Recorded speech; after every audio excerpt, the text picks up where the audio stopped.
యాక్చువల్గా ఈరోజు పూర్తిగా నిమ్మకమై ఉంటారు. అంతేకాకుండా పక్కన ఎక్కడైతే ఈ యొక్క ఎఫెక్ట్ లేని కార్పొరేషన్స్ నుంచి మున్సిపాలిటీస్ నుంచి యాక్చువల్గా కమిషన్ అధికారులు కూడా యాక్చువల్గా మా సెక్రటరీ గారు పిలిపించారు. దీంట్లో యాక్చువల్గా ఇన్వాల్వ్ చేశారు.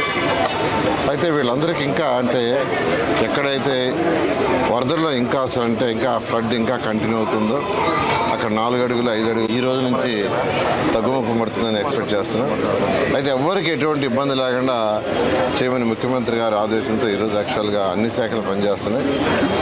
ఈ ఫుడ్కి సంబంధించి యాక్చువల్గా దాదాపు ఈరోజు అయితే 6 లక్షల పైగా breakfast, more than 6 lakhs water supply చేస్తున్నారు.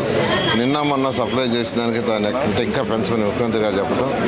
అందువల్ల పక్క జిల్లాలో అయినటువంటి కర్నూలు కావచ్చు, అటు నెల్లూరు కావచ్చు, ఇటు ఈస్ట్ వెస్ట్ నుంచి కూడా మా మున్సిపల్ కమిషనర్కి ఆదేశించి అక్కడి నుంచి ఒక్కొక్కరిని యాక్చువల్గా 50,000 60,000 ఫుడ్ ప్యాకెట్స్ బ్రేక్ఫాస్ట్, లంచ్ అయితే 1 lakh, ఈవినింగ్ డిన్నర్ అయితే 1 lakh పంపించమని ఒక్కొక్కరిని.